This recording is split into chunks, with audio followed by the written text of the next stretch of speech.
Hello. I'm here. I am actually here. Sorry, I'm a couple of minutes late.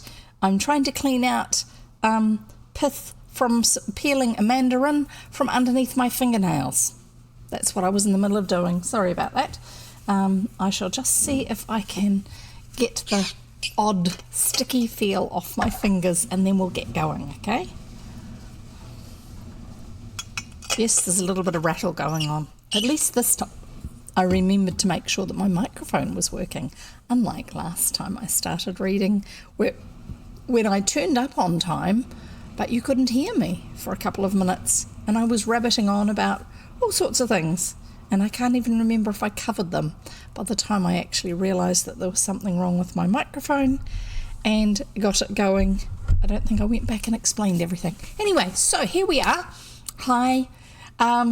What are you up to? How are you doing? We've got lots of windy weather outside at the moment with occasional bits of rain coming through. A bit further down the country they had a tornado this morning that woke some people up and tore away fences and roofs and all sorts of things, which apparently isn't quite so unusual in New Zealand. It's just that we don't really think of it as being a common thing. Most of our tornadoes are actually either in reasonably unpopulated areas or over water rather than high density population areas like people seem to have over in America, for example. So yeah, I can't say that I've actually grown up seeing a lot of tornadoes, but that's just one of those things, isn't it? I am just checking my phone to see if there's anything I am meant to be dealing with on it. I hope not. I seriously hope not. Right, here we go. Make sure that I'm looking at the right part on my phone so I can see if there are any prompts that I need to be following, any information I need to be aware of, anything like that at all. Right, phone is there. Unlocking my iPad mini. I read using a first generation iPad mini because I love being able to keep old tech still useful. That's about all it's useful for. You can't put any new apps on it. Nothing on it updates anymore, but you can go online to Project Gutenberg and download EPUBs to be able to read them, and the built-in ebook reader still works as well, so that's great. What else? I may have some interesting news, but not for today. That will be in a few days' time, maybe a week or two's time. If you are following me on Twitch, then I have just loaded, this is not the news, I have just loaded up some emotes to use in my chat. And I'm not sure, but I think I've got the settings done in such a way that if you are in my Discord server, you can use the same emotes. I'm not sure, but I've been making them, trying to. I'm not very good at that sort of thing. Anyway, not the line drawing ones. These ones are based on edited photos. I find it a lot easier to do. I don't have the artistic skills for the other sorts. So, what's up? What was I going to tell you? I was going to tell you something.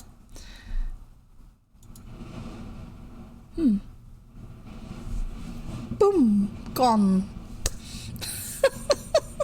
Not an unusual occurrence. Right, okay, I better introduce myself. If you're new here, hi, I'm Jev. I read old-fashioned children's books because otherwise they're lost to us forever. Well, unless you happen to already know about them and you're already reading them or have copies yourself. There are not so many as there used to be. Libraries these days only keep things that are popular or new. New being sort of in the last 2 years. I've seen books that are only just outside that period for sale on the sale cart at the library, and no, it's not because they have too many copies.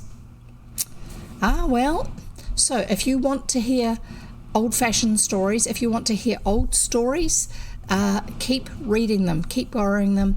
If a book is at your library and it's popular and it's still in reasonable physical condition, if it's a physical book, they will generally, unless they're pressed for space, they will generally actually keep it on the shelves. If nobody borrows it, they will eventually get rid of it, sell it, give it away, send it off to be trashed. I don't know. Anyway, so yeah, I was telling you who I am and what I do. I read old-fashioned children's stories. I love them. I grew up with them. The books I grew up reading were often ones that my parents and my grandparents had actually owned the physical books, and I was reading their copies of the books. Yes, books that my grandparents had when they were children. Not so unusual back in the day. Books used to be very expensive, and if you had them, you looked after them, you kept hold of them, and you passed them on to other people. So what else? I live in New Zealand. I read 3 days a week, 3 p.m, Monday, Wednesday, Friday, New Zealand time. If it's summer, it's 3 p.m, New Zealand summertime. I have my readings available on Twitch for 2 weeks, and then I transfer them across to YouTube and I put them into playlists by book. So if you are watching this on Twitch and you want to catch up with some books that you've missed, or some pieces of story that you missed, once it's lost on Twitch, you can go over to YouTube and find it and have a listen or watch.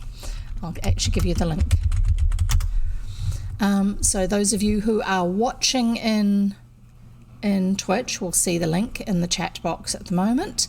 If you are watching on YouTube, you won't, because I will have already trimmed off everything outside this coloured little rectangle, and that is because the chat that's happening on Twitch isn't relevant once you're not there live, generally.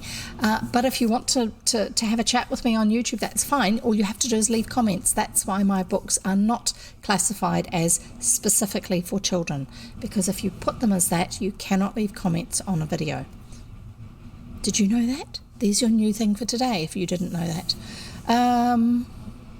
I do have 3 tips.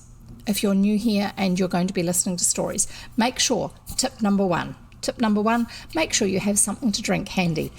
Water is brilliant. It keeps your brain working well.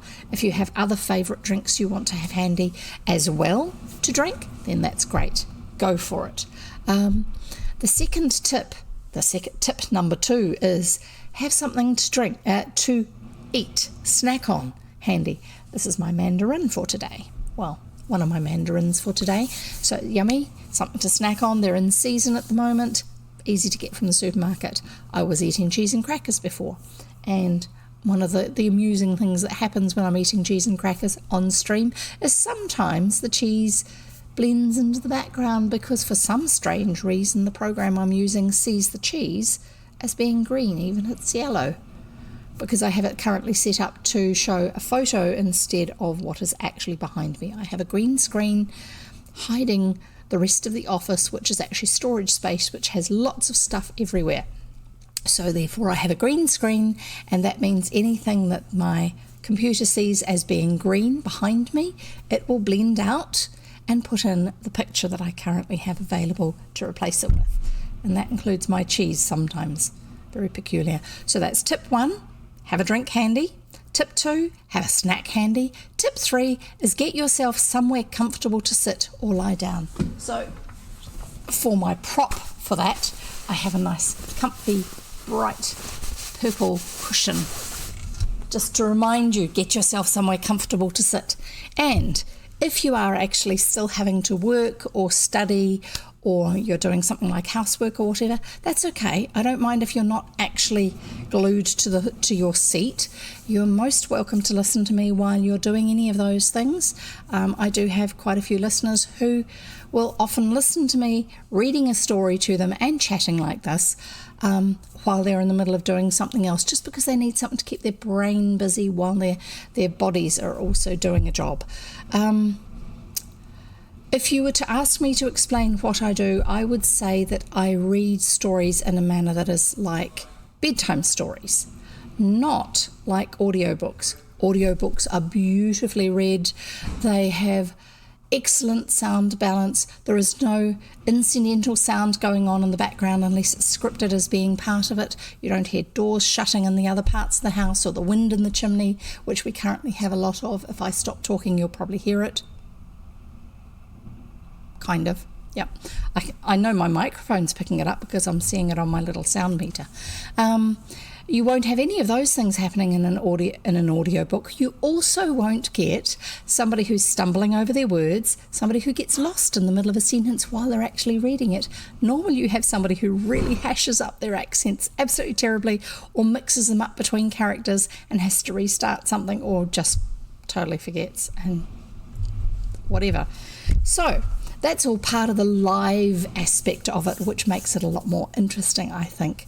Unless, of course, you've got an excellent audiobook reader, such as David Suchet, who is the guy who did Agatha Christie's Poirot.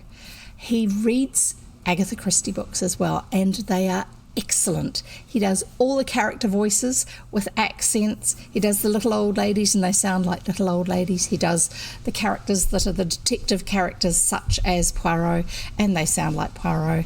He does English policemen who sound like rather sometimes incompetent old-style English policemen. All of those things. He's fabulous at it. I wish I could read like that, but I can't. So here we go. We actually do these sort of readings, and they are more like, as I said, children's bedtime stories or story time at school, the way they were when I was at school, along with all the interruptions and everything.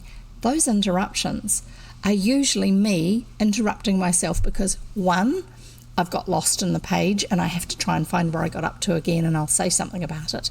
Two, I will have asked about something and someone in chat will have supplied the information I'm looking for. And please do so. If you're here, if you're listening and I ask about something and you know, or you can find out for me, type it in the chat. And if I see it in time, I will read that out so that others who are listening actually get the benefit of that information.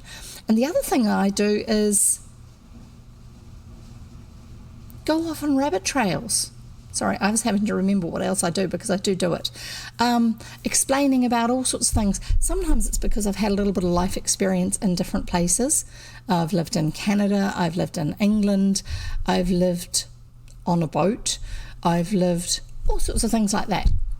I've done quite a bit of travelling as well. And a lot of those things have meant that aspects of what's discussed in an older book, in a book that's written in a different time period to where we live now, I have had experiences that are relevant for that younger people have not had those opportunities.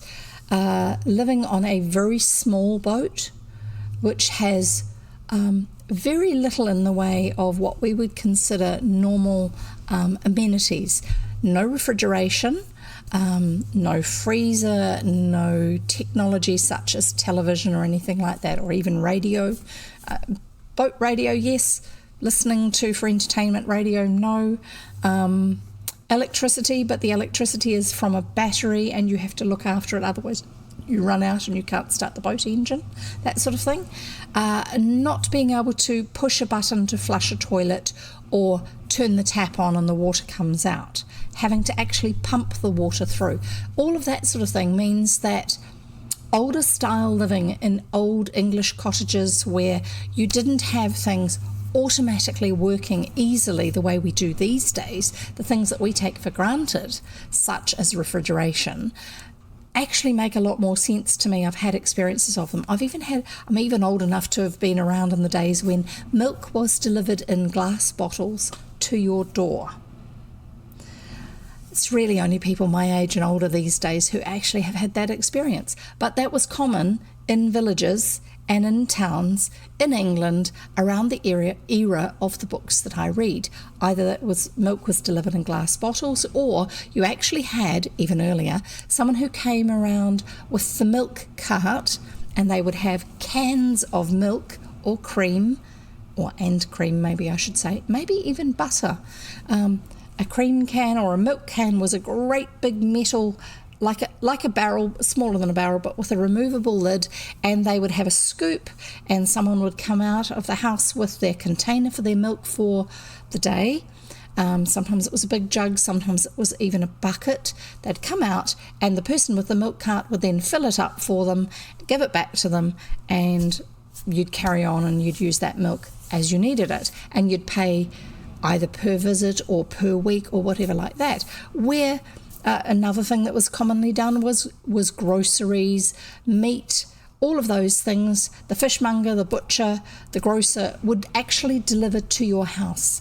Now, I know we've got back to doing that with online grocery orders, but this is back in the day where you had a butcher in the village, you walked down the road to see the butcher and you got your meat, and that was your meat for tonight for dinner and maybe for whatever was cooked for breakfast the next day. And then you do the same the next day, and then you do the same the next day, because you didn't have refrigeration, possibly. You might have had an ice box, but you didn't have electricity to have an electrical refrigerator that was keeping those things cold. So therefore, to have it fresh enough, you bought it from the person who did have a system that would keep it cold enough or fresh enough for long enough for you to be able to use it. I've had some of those experiences. But there are other things where I've lived in ways where we haven't had a refrigerator. It does actually change the way that you do things.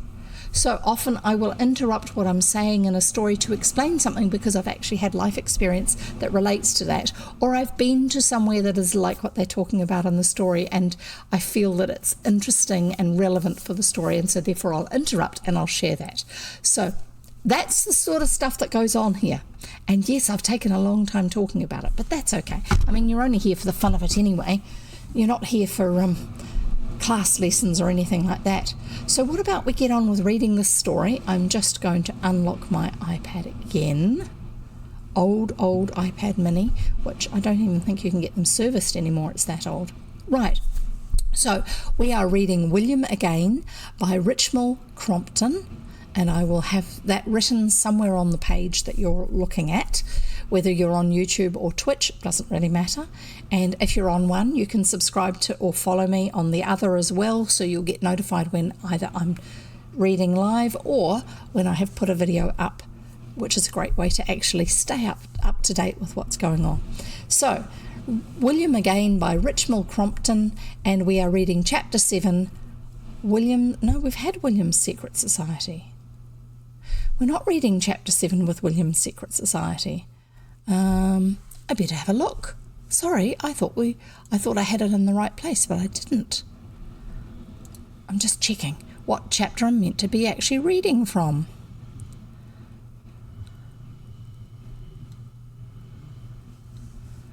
Goodness me. How odd. I thought I had it all set up, because I usually leave the book to the right place for the next reading. Just a moment. Nearly there. We are going to be reading Chapter 10. That sounds more like it. We've already had William's Secret Society. How peculiar. Ah, well. Such is life, I suppose. Yes, I am looking at my other monitor. And if you see me wiggling around all over the place, it's often because my chair wants to roll backwards. It's an office chair with wheels on, and that's just one of the things it does from time to time, and I have to change where it is and give it a little bit of a wiggle to get it so the wheels sit sideways and it doesn't drift backwards again.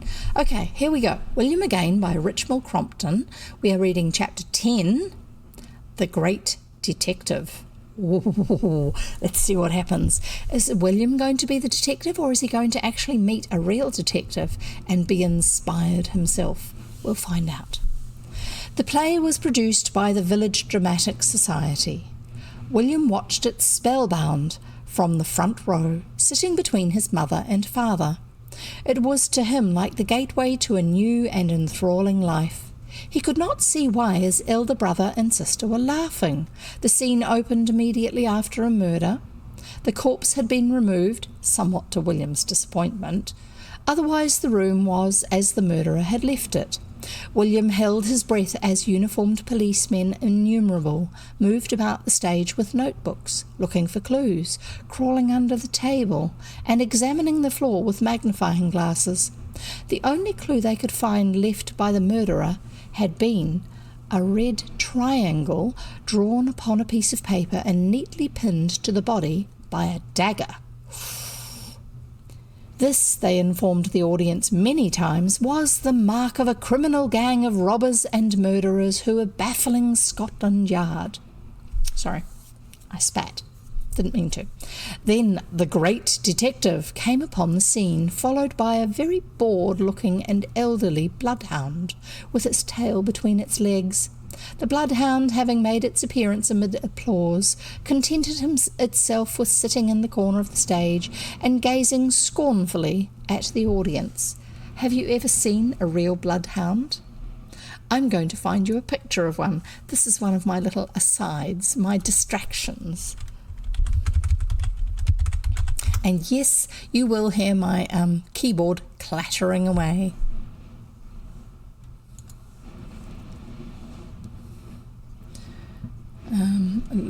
Seeing if I can find a picture that gazing scornfully at the audience, sat in the corner of the stage gazing scornfully at the audience. Let's see if I can find a picture that will give that impression.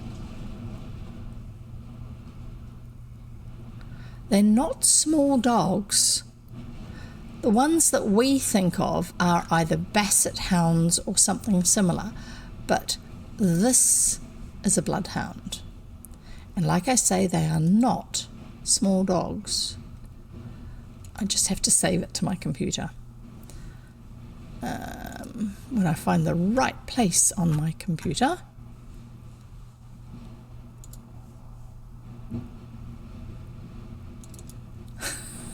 Yes, I do actually check things out beforehand, but I don't actually read the whole story because otherwise it loses its appeal for reading it aloud to you. That's really not much fun when you're reading something that you've read over and over again and it's like, do we have to? Really? Sort of thing. Whereas this is more the way it really is. Right, here we go. I'm going to pull this picture up for you. This is a bloodhound. And you can see how if he was sitting in the corner of the stage looking out at the audience, he would be looking a little bit scornful or judgmental even. They seem to have this very serious look. They're rather heavy and ponderous in the way they move too. So here we go. We shall get on with the rest of the story. I will just make sure I have the next picture up correctly.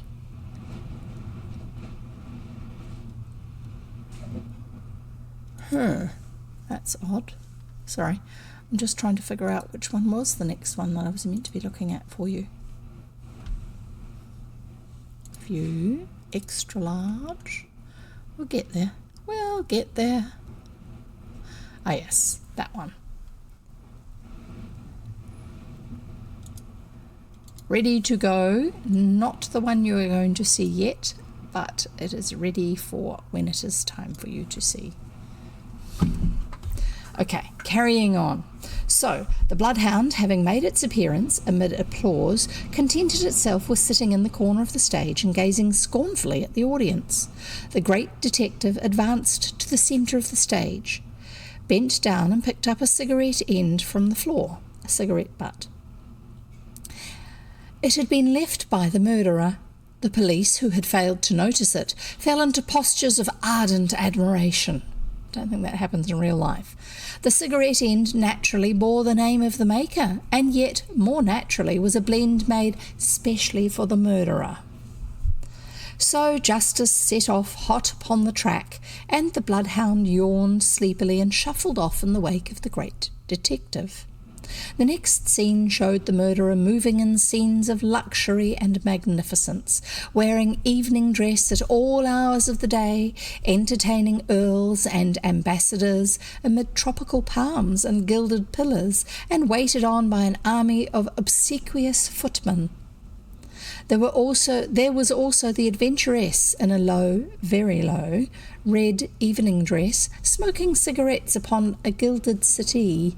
The plot was rather involved. There was a young man in a tweed suit who kept appearing and calling to heaven to support his claim to the villain's place and wealth, which the villain himself dismissed with a most villainesque snarl. So it's rather a caricature-type story, not very accurate to how things normally are, I suppose you'd say.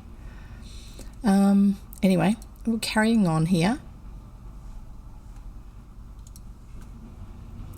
I just hit a wrong button because I moved the mouse a little bit too far for what I was doing. Carrying on. The villain himself dismissed the claims with a most villainesque snarl. There was also a simple maiden in sky blue muslin, with golden, very golden hair, who was generally clinging to the young man or sobbing on his shoulder. I'm starting to see why Robert and Ethel were giggling. Sobbing on his shoulder while he appealed to heaven to make him worthy of her. But the great detective was the real hero of the play. He appeared, always in a dressing gown. Not sure. I'm guessing this is just the costuming for the local play. In his room, smoking a pipe and working up clues with his hand upon the collar of his amiable bloodhound, who tried to assure the audience by little deprecating wags of his tail that he wouldn't hurt a fly.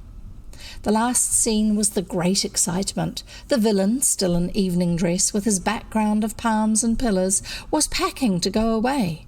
The great detective arrived, tore open his suitcase, and there were his handkerchiefs adorned around the edges with red triangles, irrefutable proofs. Policemen had handcuffs sprang from behind the palms. The young man, still wearing the young woman round his neck, appeared from nowhere and thanked heaven for bringing the guilty to justice. The bloodhound, in a sudden spasm of emotion, licked the villain's hand as he was led out, and all was over, leaving only the young man and young woman wringing the hand of the great detective, who was still wearing his dressing gown and smoking his pipe. William walked out of the hall in a dream. It all seemed so wonderful, and yet so simple. Probably half the people one saw about were criminals and murderers, if only one knew. This is obviously William's thoughts on the matter. Sorry, I just need to find a tissue because my other water container, this one, has dribbled down the side, and I don't really want to get cold and wet in the middle of reading to you and react.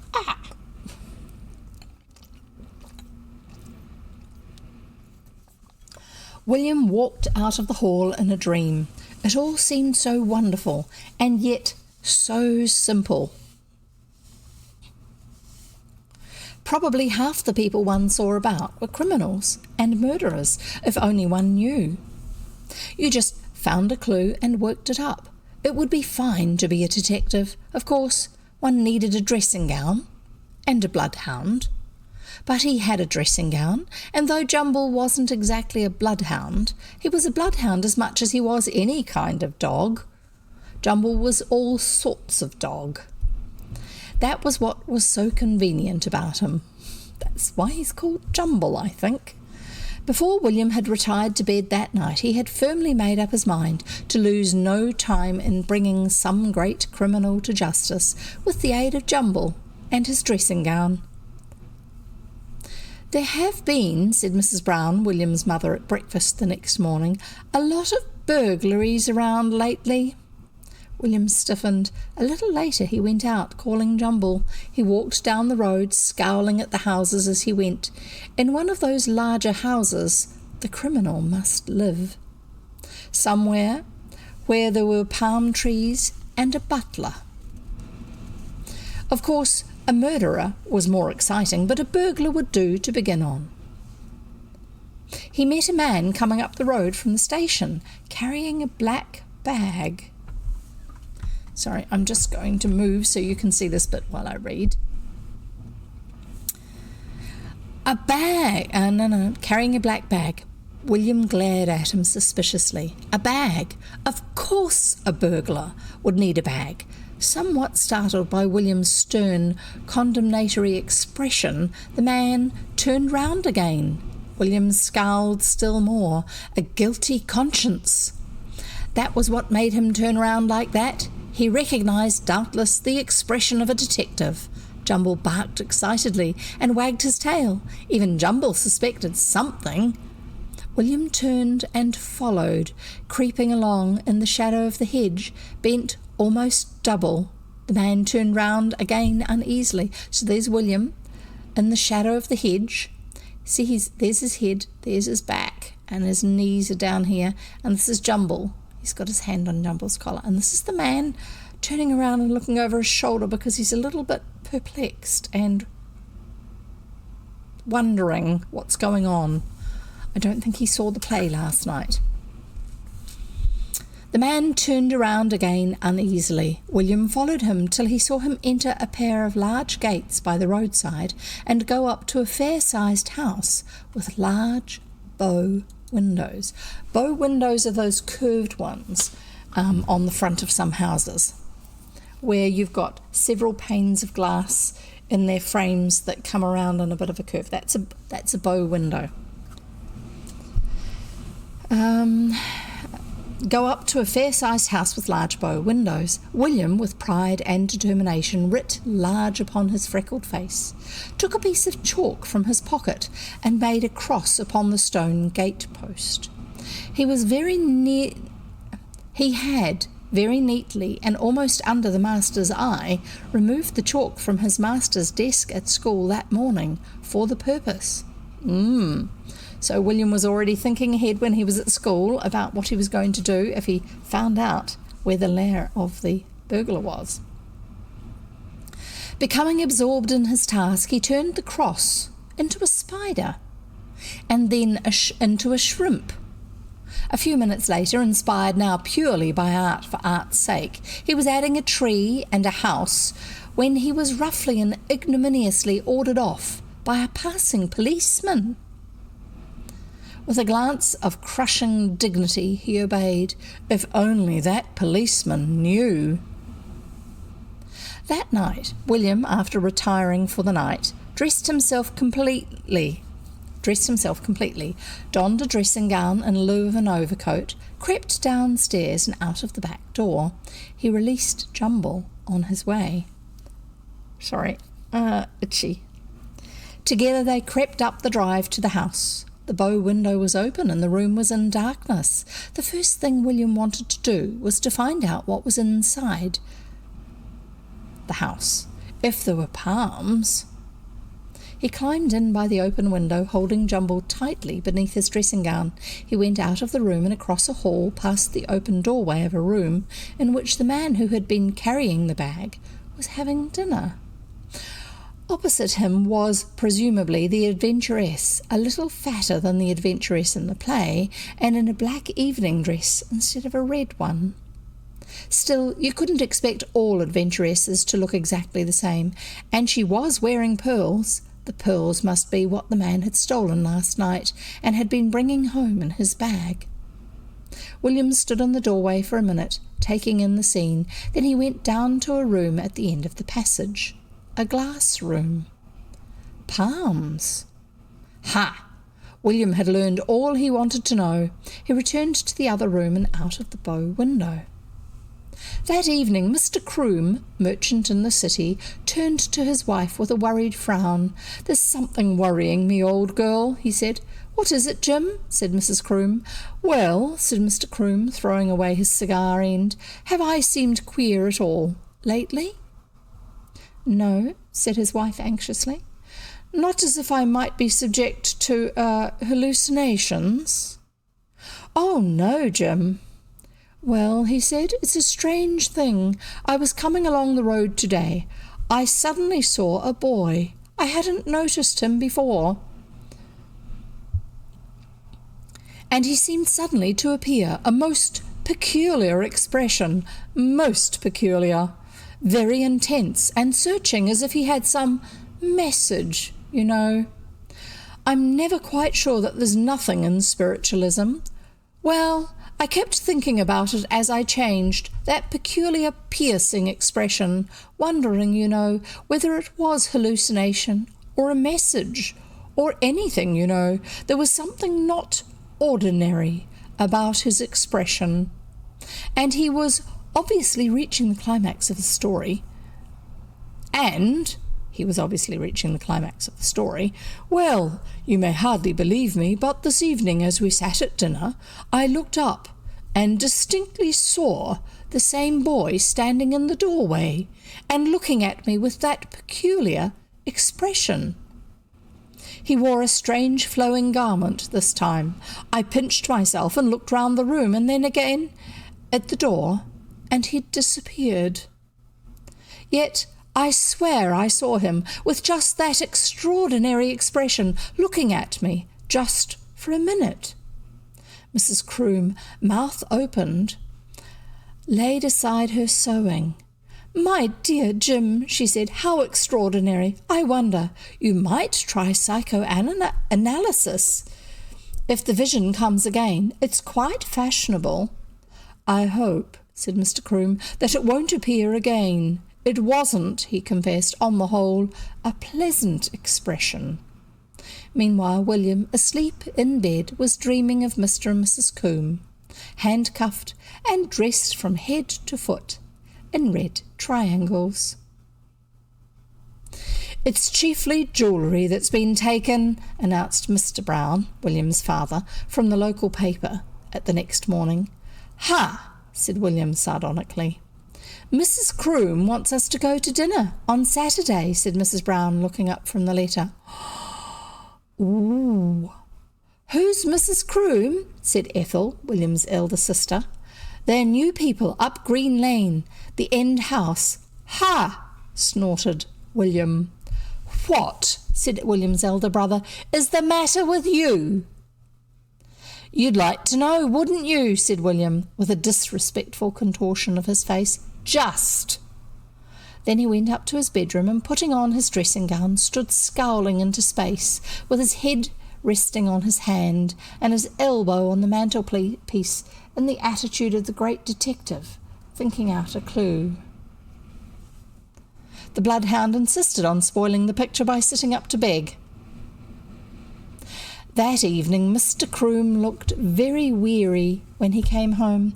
"I went to a psychoanalyst," he said wearily, "about that boy, you know, and he asked me questions for over an hour, all about my past life. He asked me if I ever had a shock connected with boys, and I remembered that squib that a boy let off just in front of me last November.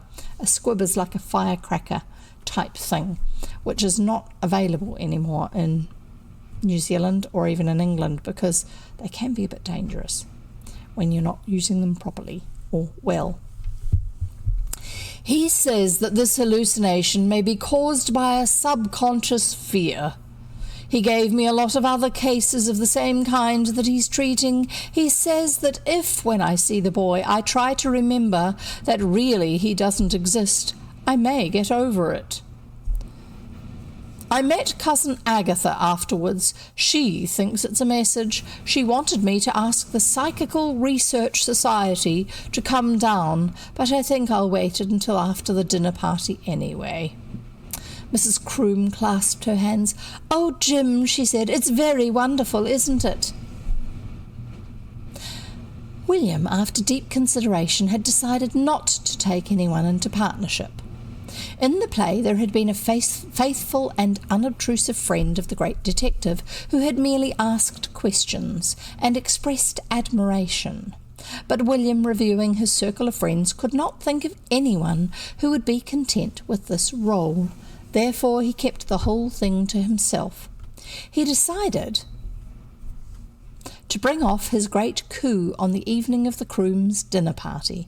He decided to go into the house and hide till the dinner had begun, and then go out and collect the stolen jewellery and convict the criminals. He expected vaguely to be summoned to Buckingham Palace to receive the VC, that's the Victoria Cross, which is given for bravery, to receive the VC after it. Anyway, his family would treat him a bit differently. Just. He was in his bedroom, wearing his dressing gown, and his faithful bloodhound was worrying the cord of it. waistband. He was sucking a lead pencil to represent the great detective's pipe. He had, at an earlier stage, experimented upon an actual pipe removed from the greenhouse where the gardener had left it for a moment. A very short experience of it had convinced him that a lead pencil would do just as well, lead being graphite, in case you're worried. Dusk was already falling when the great detective issued forth, a sinister figure with frown, lead pencil, and dressing gown, on the track of the criminals. The villain's house was brightly lit up, and he experienced some difficulty in making his way in. He made it ultimately through the larder window, and was detained for a few minutes by a raspberry cream, which was a special weakness of his. Then, leaving the empty plate behind him, he gathered his dressing gown about him and reconnoitred. The coast seemed to be clear. He crept upstairs and then on all fours along the landing. A door opened suddenly, and the master of the house in shirt sleeves appeared full in William's way. William returned his gaze unflinchingly. The master of the house paled and retired precipitately to his wife's bedroom. And I will find you that picture. Sorry, I just realised there's meant to be another one here.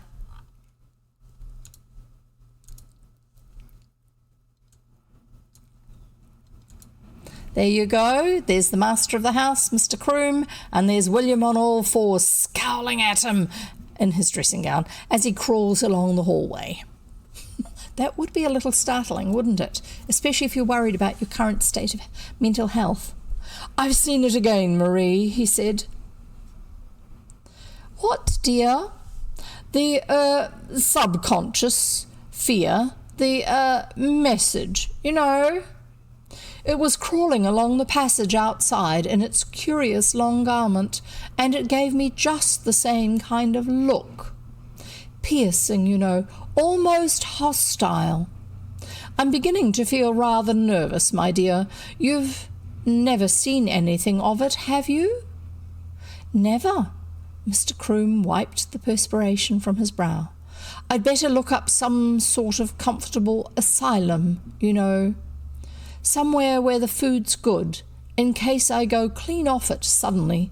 I believe it generally begins by hallucinations." He really is worried about his health, isn't he?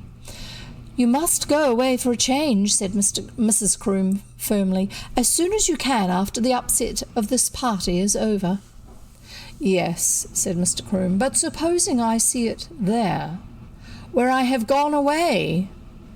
"I don't know," said Mrs. Croom vaguely. "Perhaps they don't travel." "Hallucinations, I mean," she said. It's a novel thought. You're hallucinating, but it is not following you somewhere. Sorry, just checking something. That I'm meant to be checking up on every now and then. Carrying on. Meanwhile, the hallucination itself was concealed under the bed of his victim. He waited till host and hostess had gone down. He heard the sound of effusively polite greetings downstairs. "How good of you to come!"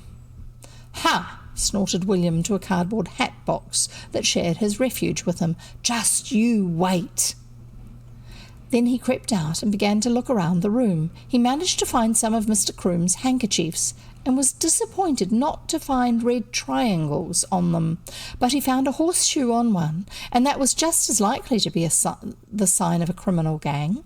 Then he went through the connecting door to Mrs. Croom's bedroom. He opened a drawer and saw a leather box. There was a key in it, but it was not locked. He opened it. Pearls, rubies, emeralds, all the stolen jewellery. "Ha!" said William. He emptied it into the pocket of his dressing gown. He looked round the room again. There were some silver boxes and candlesticks. William's stern frown deepened. "Ha!" he said again. "All stolen things." He put them also in his pockets. The next thing was to try and find some handcuffs somewhere. He ought to have thought of that before. The party downstairs was going very well. The conversation turned on the thefts in the neighbourhood. "I hear that they have taken a considerable amount of jewellery," said Mrs. Brown, William's mother. Mrs. Croom paled. "Jewellery," she said. "Jim, I believe I forgot to lock my jewel case. I believe I just left it in my drawer." He rose. "I'll go and see, dear," he said. He went out of the room. At the foot of the stairs was William, in a conspiratorial attitude, his pockets bulging. White to the lips, Mr. Croom returned to his festive board. "I can't go just now, dear," he said to his wife. Then he whispered with an air of mystery, "It's there." Someone gave a little scream. "Oh, is the house haunted?" "Well," admitted Mr. Croom, not without a certain wistful pride, "it's not exactly the house. To be quite precise, it is I who am haunted." The whole table was agog. Sorry, there's another... Some chapters we don't have any pictures, and some of them we have lots. Sorry, I've just discovered there's a picture for this, the bit we've already had. There you go, there's Mr. Croom dashing back into the dining room, and there's young William at the foot of the stairs with his pencil in his mouth, leaning on the balustrade, and his pockets stuffed full of candlesticks and silver boxes and jewellery. Scowling at him. The hallucination is following Mr. Croom. We'll go back over that sentence again. I just turned the page, that's why it showed it to me.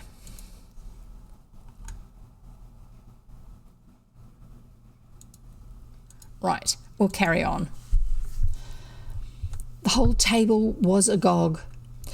"It's a boy," said Mr. Croom. "I see him everywhere, in the road, in the house, with a piercing expression and curious raiment. He looks straight at me as if he meant something, a sort of freckled face. Not friendly, I'm afraid. I've been psychoanalysed. It's a sort of complex." There was a hubbub of excitement. "Is it there now, outside the room?" "It was, but anyone mightn't see it." "May we go and see?" Yes, I should think so, but be careful. You know those emanations can be very dangerous. A hostile aura, you know." This is during the era where spiritualism, I think it was called, became very, very popular, the era that this is written in. You can look into it sometime, where people would have seances and all sorts of things like this, and they'd try to contact dead relatives and things, and so it was considered that this sort of thing could be very real in some ways, and so these people are all excited because maybe they're going to find out about something that they otherwise would have missed out on. 3 or 4 bold young men opened the door and crept cautiously into the hall. There was the sound of a scuffle and a high, indignant voice, familiar to at least 2 of the guests. The jaws of Mr. and Mrs. Brown dropped suddenly. "Let go of me! Take your old hands out of my pocket! Mind your own business! Well, I'm a detective, but I've not got any handcuffs. Leave go of me! I've left my bloodhound behind. That's not your stuff. Well, it isn't his'n. It's stolen stuff. I've taken it because I'm a detective. Let go of me, I say. Leave go of my dressing gown, will you? I'll call the police. I say he's a robber, and I bet he's a murderer. Will you let go of me? He's a gang. Look at his handkerchiefs. What do you think of that? Well, will you let go?" Still expostulating, William was dragged into the dining room. Mr. Croom covered his face with his hands. "That's it," he said. "Don't bring it too near." "It's the thief," said the young men excitedly. "Look at his pockets full of things." "Leave go of me," said William with rising irritability. "My jewels!" screamed Mrs. Croom. Mrs. Brown, meeting her son face to face in such circumstances, did the only possible thing.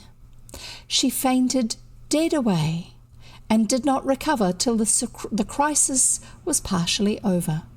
William frenziedly accused Mr. Croom of theft and murder. He referred to handkerchiefs and bloodhounds. He said wildly that he had had the house surrounded by police.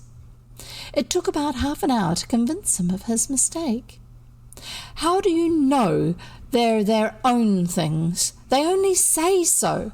I've seen him walking suspicious with a bag full of something. Well, how do you know he isn't a gang? William at the head of the gaily decorated table, pale and determined, in his dressing gown, gesticulated wildly with his hands full of jewellery. Mr. Croom was apologetic and pleading, wistfully grateful to William for being real. William only gradually, and under the influence of a large and indigestible meal which Mr. Croom insisted on giving him in proof of his gratitude, forgot his grievances. Later he found his father less sympathetic. Later still he surveyed the world scornfully through his bedroom window and thought of his family. It was no good trying to do anything with a family. The only thing was to cut loose from it altogether. Mentally he surveyed the past evening. Everything was different in real life. What was the good of being a detective when everybody said the people hadn't done the things? Real life was stupid. He decided to go on the stage. There one could be a detective in comfort, and everyone didn't say the person hadn't done the things and you'd made a mistake. He'd go on the stage. Feeling much comforted by this resolve, he got into bed and went to sleep. And that's the end of that chapter. So it's time now for me to have a drink and maybe a piece of my mandarin. Sorry, I'm just going to plug in the charge cable for my iPad because it's getting a little bit low. That's one of the downsides is it actually does really well on its battery, but it doesn't hold its charge as well as a newer one would. Just have to turn this around so the cable is poking out the top and not wrecking the socket by being pressed into the table desk thing.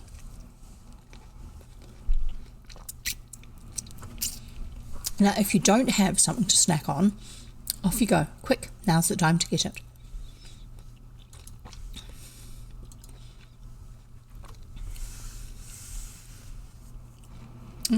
You're listening to me eating. Sorry.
Here we go. No, after the drink of water, sorry. Yes, I was typing in your ear. Sorry about that. Sometimes that's what happens.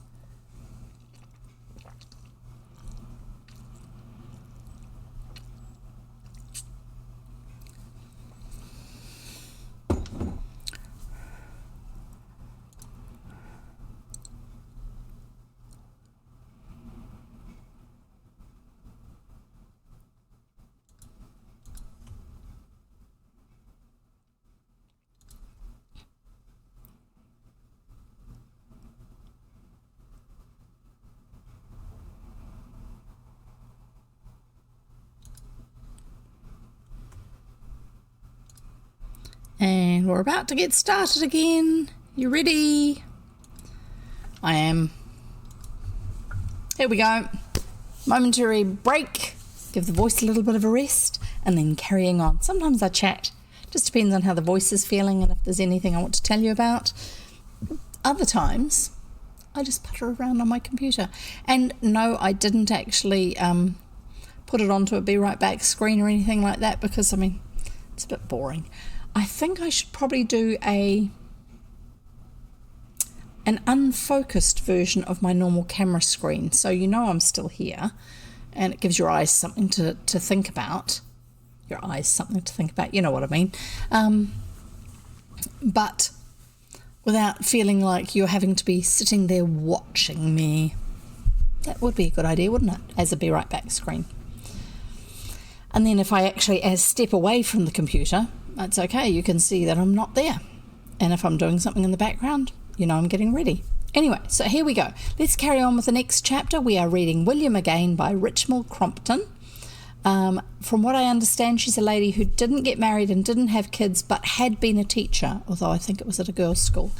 But some people say that quite possibly William was partially modelled off her experience of young enough people, when she was teaching, but also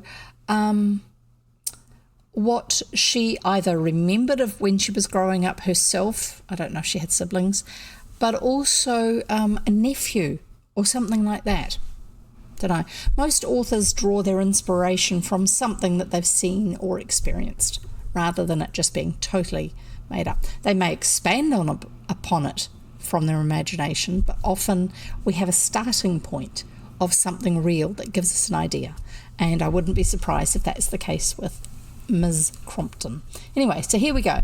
William Again by Richmal Crompton. We are reading Chapter 11, The Circus.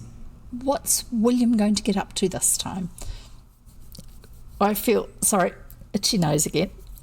I feel sure that something's going to happen. I hope he doesn't come off on the wrong end of it this time. The circus. The circus was to be held in a big tent on the green. Yeah, English village.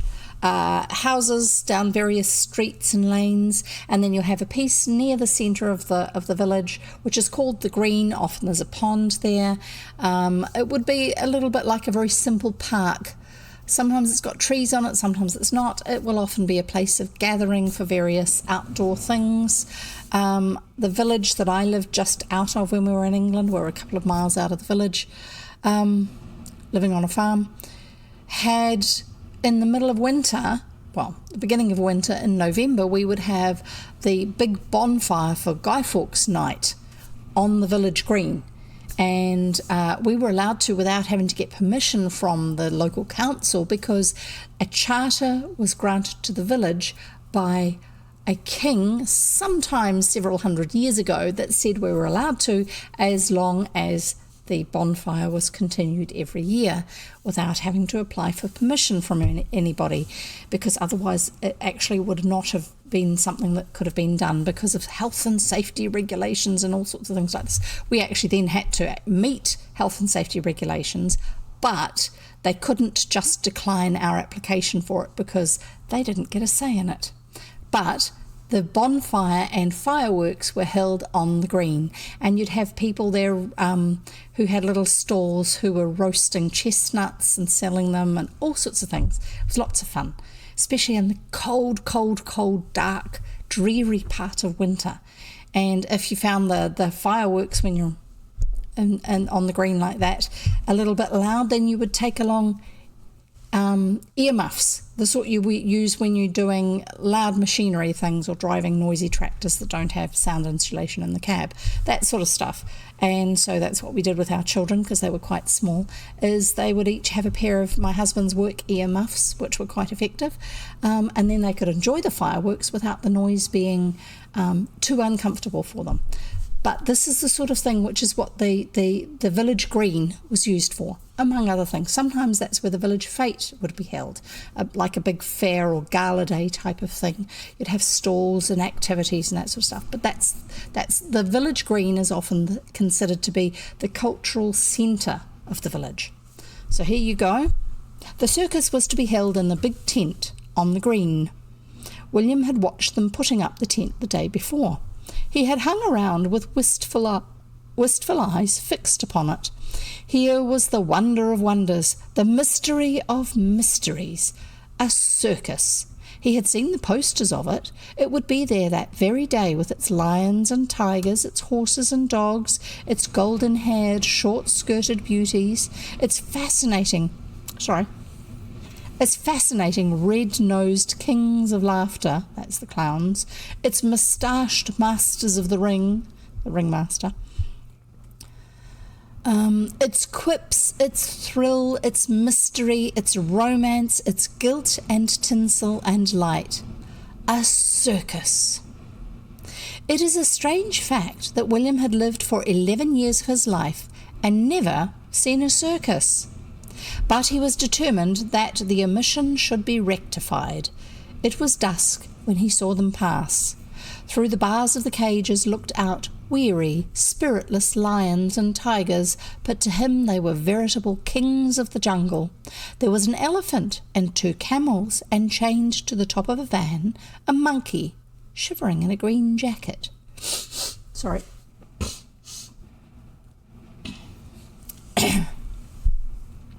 "Gosh," said William in rapture and admiration. There were several closed vans, but to William it was as if they were open. Clearly in imagination he saw the scene within. There sat laughing clowns and beautiful women with filmy skirts that stuck out round their knees. He could imagine the clowns pouring forth an endless succession of jokes, each with suitable contortions. The beautiful women would be laughing till their sides ached.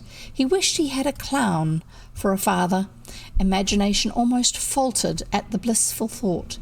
A ragged man, leading one of the horses, looked curiously at him, a small boy leaning against a lamp-post with all his soul in his eyes. Slowly and reluctantly he went home to supper and bed. He dreamed of horses and lions and tigers and clowns and a life of untrammelled joy and jollity. "There's a circus on the green," he announced at breakfast. "Don't talk with your mouth full," ordered his father. William looked at him coldly. A clown would not have said this. He wondered on what principle parents were chosen. He sometimes wished he had been given some voice in the choosing of his. There were 1 or 2 improvements he could think of. He swallowed with slow dignity. Then, "There's a circus on the green," he announced. Again. "Yes, dear," said his mother soothingly. "Ethel, pass the marmalade to your father. What were you saying, dear?" Whereupon William's father proceeded with a monologue upon the labour question that he had begun a few minutes previously. Labour is capitalised, and that would be with reference to politics at the time. So there you go. William sighed. He waited till the next pause. "I'm going to the circus," he announced firmly. That brought their attention to him. "I don't see how you can, dear," said his mother slowly. "It's only staying for this afternoon and evening, and it's the dancing class this afternoon."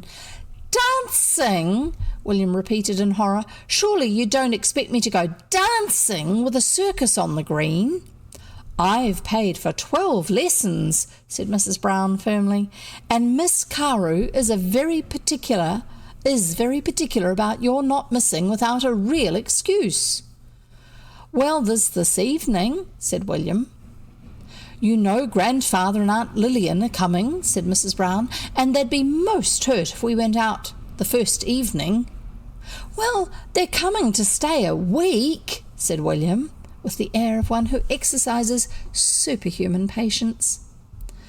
"Surely they wouldn't mind if I'm out for one night. Surely they aren't as fond of me as all that. I should think Aunt Lillian would be glad I'm out. From the things she said about me last time she came, you know she said, 'You can't go alone,'" said Mrs. Brown wearily. "It doesn't begin until 8. It's an absurd hour to begin. You can't stay up so late for one thing, and you can't go alone for another." "Why not?" said William with growing exasperation. "Aren't I 11? I'm not a child. William's father lowered his newspaper. "William," he said, "the effect upon the nerves of the continued sound of your voice is something that beggars description. I would take it as a personal favour if it could kindly cease for a short time." William was crushed. The fact that he rarely understood his father's remarks to him had a good deal to do with the awe in which that parent was held. Clowns, he thought to himself smoulderingly, didn't say things that no one knew what they meant. Anyway, he was going to that circus. He finished his breakfast in dignified silence, with this determination fixed firmly in his mind. He was going to that circus. He was going to that circus. "Fold up your table napkin, William." Slowly and deliberately he performed the operation. "I bet clowns don't have the beastly things," he remarked dispassionately. With which enigmatical remark he departed from the bosom of his family. He was escorted to the dancing class in the afternoon by his elder sister, Ethel. He signified his disgust at this want of trust in him by maintaining a haughty silence, except occasionally unbending so far as to state, in a voice of scornful indignation, "Dancing? Ha! Dancing?" During the dancing class his attention wandered. Miss Carew's patience changed gradually to wearied impatience. "Slide the right foot, children. Right foot, William Brown. Now chassez to the left. I said left, William Brown. Now 3 steps forward. Forward, William Brown. I didn't say stand still, did I? Now, take your partner's hand. Your partner's, William Brown. Henry is not your partner." William's real partner glared at him. William performed evolutions tardily, faultily, and mechanically. He saw not a roomful of small boys and girls shining with heat and cleanliness, dominated by Miss Carew's commanding voice and eager gaze. He saw not his own partner's small, indignant face. He saw a ringmaster, a clown, lions, tigers, elephants, a circus. He was aroused by a sudden wail from his small partner. "I don't want to dance with William. I don't like dancing with William. I want to dance with someone else. William does everything wrong."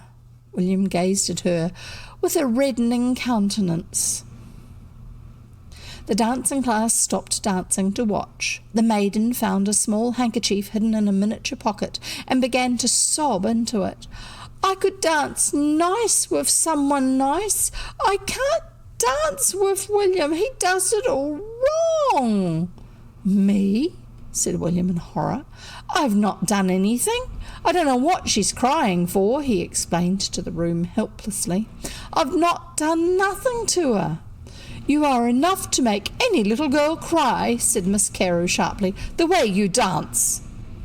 "Oh, dancing," said William scornfully. "Then, well, I do it all right in the end. I'm only a bit slow. I'm thinking of something else, that's all. There's nothing for her to cry for, is it? Crying because other people dance slow. There's no sense in that, is there?" The sobs increased. It was a warm afternoon, and Miss Carew's exasperation changed to a dull despair. "Will any kind little girl take William Brown for a partner and give Mary a rest?" There was no answer. William was aware of a distinct sense of mortification. "Well, I don't want any of 'em," he said huffily. "I'll dance slow by myself.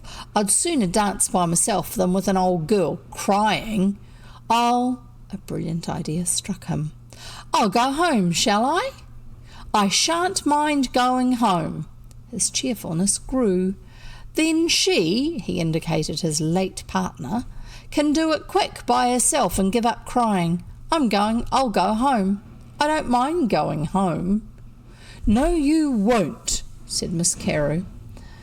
I'll give a chocolate to any little girl who will dance with William Brown." A stout little girl, famed for her overindulgence in sweets, volunteered. William received her with an air of resigned patience. "Well, don't cry over me," he said sternly. She was less disposed to suffer in silence than his previous partner. "He's treading on my toes," she announced in shrill complaint when the dancing was once more in full swing. The goaded William burst forth. "Her feet are all over the place. I can't keep off them. She moves them about so quick she puts them just where I'm going to tread on purpose. I don't want to tread on her old feet. 'Cause when I do, my feet, how you say do them, they go on her feet 'cause she's just got her feet there first 'cause she's quicker than me." And Miss Carew raised her hand to her brow. "William," she said wearily, "I really don't know why you're learning dancing." "I learn dancing," said William bitterly, "'cause they make me." The various tribulations of the dancing class almost drove the thought of the circus from his head. But he saw the tent as he went home. It was in darkness as the afternoon performance was over, and the only sign of life he could see was a thin dog chewing a turnip at the tent door. He supposed that the clowns and princess riders were having tea in the brilliantly lit interiors of the closed caravans. He could imagine their sallies of wit and mirth. He listened for their roars of laughter, but the caravan walls were thick, and he could hear nothing but a noise that might have been a baby crying. Only William supposed that it could not be that, for no baby who was lucky enough to live in a circus could surely be so misguided and ungrateful as to cry. "I guess no one ever made them learn dancing," he said feelingly. He found that Grandfather Moore and Aunt Lillian had already arrived. I'm sorry, I'm just moving a little closer to the microphone so I don't have to compete so much with the wind and the rain on the chimney up there. I've still got a few pages to go in the chapter. He found that Grandfather Moore and Aunt Lillian had already arrived. William had never met his grandfather before, and he gazed in astonishment at him. He had met old people before, but he had not thought that anything quite so old as Grandfather Moore... Sorry, wrong thing. Just seeing if I can move this so I'm in the right place.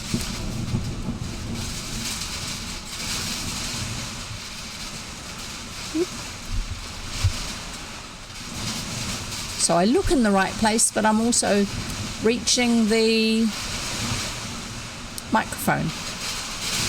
That's better. Right. William had never met his grandfather before, and he gazed in astonishment at him. He had met old people before, but he had not thought that anything quite so old as Grandfather Moore had ever existed, or ever could exist. He was little and wrinkled and shriveled and bald. His face was yellow with tiny little lines running crisscross all over it. His bright little eyes seemed to have sunk right back. When he smiled, he revealed a large expanse of bare gums with 3 lonely-looking teeth at intervals. He had a few hairs just above his neck at the back. Otherwise, his head was like a shining new egg. William was fascinated. He could hardly keep his eyes off him at tea time. Aunt Lillian's life work was looking after Grandfather Moore. It filled every minute of her time. She was a perfect daughter. "May he sit with his back to the light?" she said. "You know you're better with your back to the light, dear. Bread and milk, please. Yes, he always has that, don't you, dear? Are you quite comfortable? Wouldn't you like a cushion? Get that footstool, William. This is William, dear, little William, dear. This is William, dear, little William. William glared at her. The old man fixed his wistful, bright eyes on William. William, he repeated, and smiled. William felt strangely flattered. He's getting a bit simple, sighed Aunt Lillian. Poor darling. She was firm after tea. You'll go to bed now, dear, won't you? You always like to go to bed early after a journey, don't you? He always likes to go to bed early after a long journey. Oh, she would be maddening, wouldn't she? She's telling him what he likes and doesn't like, and repeating everything to others and then to him. She explained to the company. She helped him upstairs tenderly and left him in his room. William was dispatched to bed at 7:30 as usual. They were surprised at his meekness. They thought he must have forgotten about the circus. They carefully avoided all mention of it, but William's silence was the silence of the tactician. Open attack had failed. He was now prepared to try secrecy. Up in his room, he sat down to consider the most unostentatious modes of exit from the house. There was the possibility of going downstairs and through the hall on stockinged feet so quickly as to escape notice, but there was always the chance of somebody's coming out into the hall at a critical moment, and then all would be lost. Or there was the possibility of climbing down from his window, but his room was on the 3rd story and he had never yet attempted a descent from that height. Just beneath his room was Grandfather Moore's room. From the window of Grandfather Moore's room was an old fig tree, affording a convenient ladder to the ground. Grandfather Moore had gone to bed directly after tea. He would surely be asleep now. Anyway, William decided to risk it. He crept down the steps to Grandfather Moore's room and cautiously opened the door. The room was lit up, and before the fire sat Grandfather Moore, fully dressed. It was now impossible to withdraw. The bright little eyes were fixed on him, and Grandfather Moore smiled. "William," he said with pleasure. Then, "I've not gone to bed yet." He was obviously revelling in his wickedness. William came in and shut the door. "Can I get through your window?" he said shortly. Sorry, itchy eye. "Yes," said Grandfather Moore. "Where do you want to go to?" "I'm going to a circus," said William firmly. The bright eyes grew wistful. "A circus," said the little old man. "I went to a circus once, years and years ago. Horses and elephants and lions and tigers and camels and clowns," supplied William. "Yes, clowns," said the old man eagerly. "I remember the clown. Oh, he was a funny fellow. Are you going alone?" "Yes," said William, crossing to the window. "Do they know you're going?" "No."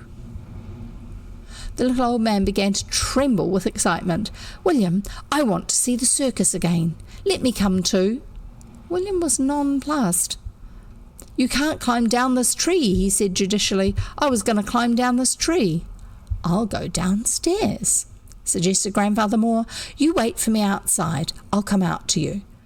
But William's protective interests were aroused. "No, if you're going, I'll stay with you." He found the old man's hat and coat and helped him on with them. The old man was quivering with eagerness. "There will be a clown, won't there, William? There will be a clown." "I know there's a clown," William assured him. They crept downstairs and through the hall in silence. Fortune favoured them. No one came out. Mr. Brown, Mrs. Brown, Ethel and Aunt Lillian were playing bridge in the drawing room. The hall door stood open. Outside, Grandfather Moore gave a wicked chuckle. Obviously, it's summertime, that's why the circus is there. That's why the hall door is open, because the air is warm enough to leave it open in the evening. Outside, Grandfather Moore gave a wicked chuckle. "Lillian, she thinks I'm in bed," he said. "Shh, come on," whispered William. Outside the tent door, he remembered suddenly that he possessed no money. His last penny had been spent on a bag of popcorn the day before. Grandfather Moore was crestfallen. He said he had no money, but a systematic search revealed a shilling in the corner of his coat pocket, and his face lit up. "It's all right, William," he said gleefully. "Sorry, I have a picture for you." Picture. Yes! Except it's not quite the right size. I'll just resize it so you can see it.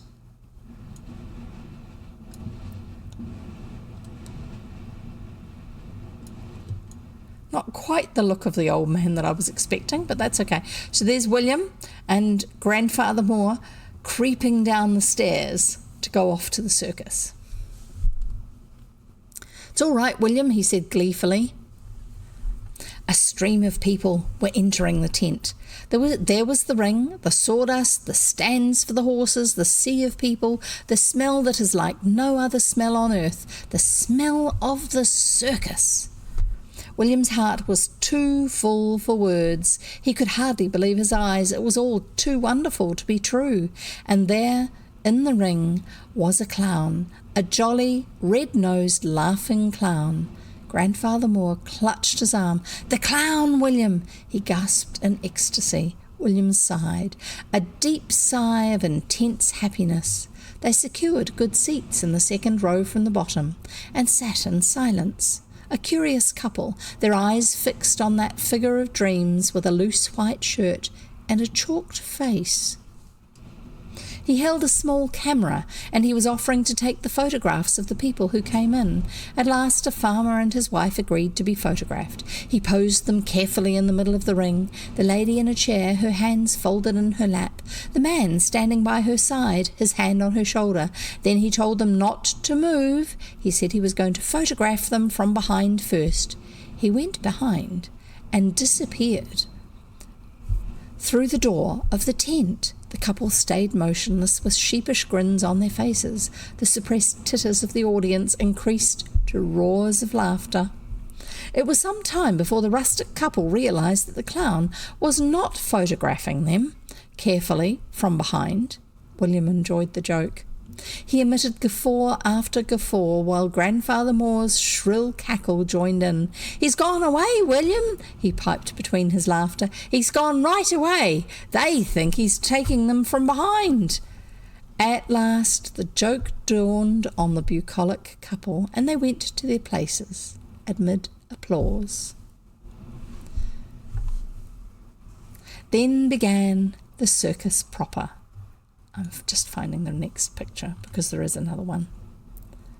So it's ready to go.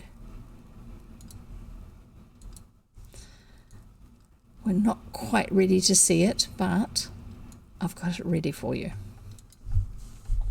Then began the circus proper. The ringmaster came on, a magnificent creature with long mustachios and a white shirt front. He waved his whip. Then all held their breath, for in there pranced a coal-black horse, and on its back one of the visions of beauty whose pictures had been on the poster. Golden hair, red cheeks, white tights, and short white frilly skirts. There's the black horse, there's the ringmaster, here's the young rider lady, and then there's Grandfather Moore and William. To William she was beauty personified. In the fickleness of his youth he decided not to marry the little girl next door after all. He would marry her instead.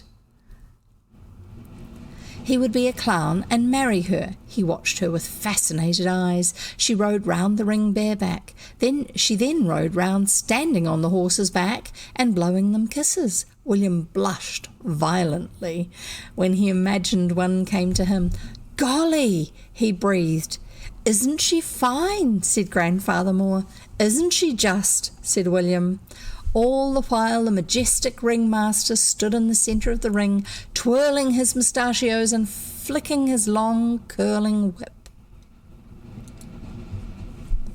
Then a man brought her a white horse, and she raced around the ring, leaping gracefully from horse to horse at full gallop. Oh, the dreadful moment when William thought she might fall. He would have leapt from his seat and saved her, dying perhaps in the attempt.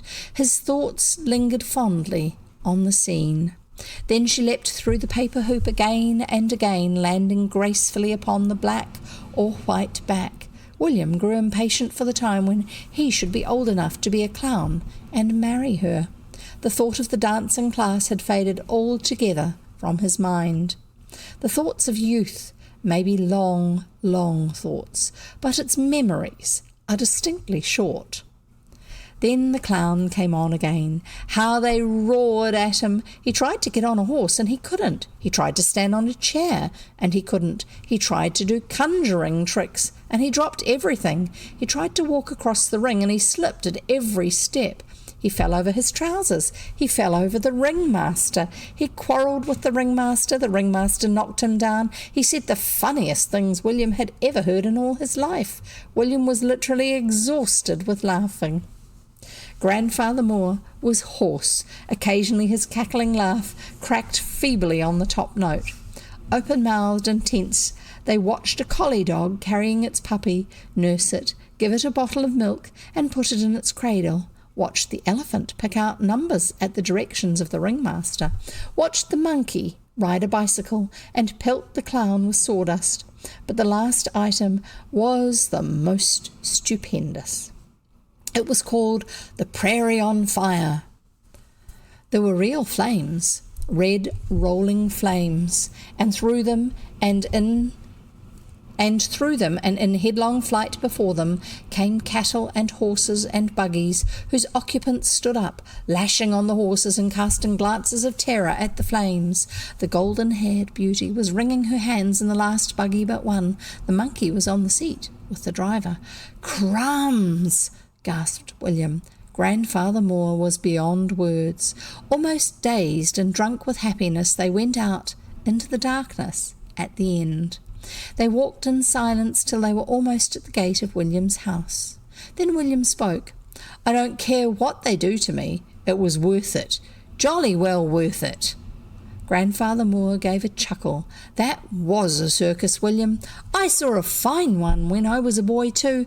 I didn't care what I did to get to a circus." William felt that he had found a kindred spirit. "Did you learn dancing?" he asked with interest. "Yes." "Did you like it?" "No," said Grandfather Moore emphatically. The bond between them grew stronger. The hall and staircase were empty as they crept cautiously in through the front door. Mr. Brown, Mrs. Brown, Ethel and Aunt Lillian were still playing bridge in the drawing-room. Silently, on tiptoe, they crept upstairs to bed.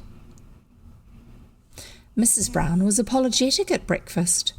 "I was so sorry about the circus, dear," she said to William. "It just came on an awkward day when no one could take you. There's sure to be one again soon. You shall go to that." "Thank you, Mother," said William, his eyes fixed upon his plate. "You didn't mind very much, did you, dear?" she continued. "No, Mother," said William meekly. Aunt Lillian beamed across at her charge. "Doesn't he look well this morning?" This is about looking at Grandfather Moore. "I don't know when I remember him looking so well. A good long night does him no end of good. I'm so glad I persuaded him to go to bed directly after tea." William's eyes and Grandfather Moore's eyes met for a second across the table. And that's the end for today. There you go. He didn't get into trouble. Yay! But he did have a wonderful time with Grandfather Moore. The two of them connected really well. Grandfather Moore was reliving wonderful memories and making great connections with William. Wasn't that good? Such a change for the usual things that happen. But he was with an adult. Not that Grandfather Moore would have been able to do anything to help a lot, but Grandfather Moore could have got someone to help if they needed. That sort of thing. Anyway, so what's going to be happening next time? Next time it's chapter 12, William sells the twins. That sounds a little bit odd to me. I hope it sounds a bit odd to you too. I don't know that we've met the twins, but apparently he sells them. Whatever. Anyway, so we're going to see you. What's today? Today is Friday, so I'm going to see you on Monday, unless something happens, which means I can't read. Sometimes that happens, like having to take someone down to the hospital or bring them back from an appointment or something like that. Life carries on. Anyway, we will see you next time, and I hope you've enjoyed your time here listening to the stories. If you have, then please follow me or subscribe to my channel, whichever system you're using, whether you're on YouTube or on Twitch. And also go across to the other service and join me there as well. And give it a like. Put some comments under the YouTube video. Talk to me about the different things that you're interested in to do with the story, any memories you've got, that sort of thing. And if you really, really want to carry on conversation about some of the stories we've been reading, then go on over to my Discord server, which both of those services have a link for. Both YouTube and Twitch have my Discord link. And you can join our community there and chat with us over there about either the story we're currently reading or suggestions you have for future books. It's very, very quiet. You're not going to be overwhelmed by lots of chatter. Sometimes I do remember to post pictures there, illustrations from the books, or pictures that remind me of some of the places that are in the stories, and you're welcome to do the same. That sort of stuff. But get in touch with us somehow. Be involved. Come back again. Look forward to seeing you next time. It's been great having you here. Thank you for listening. And between now and next time, happy reading. Bye.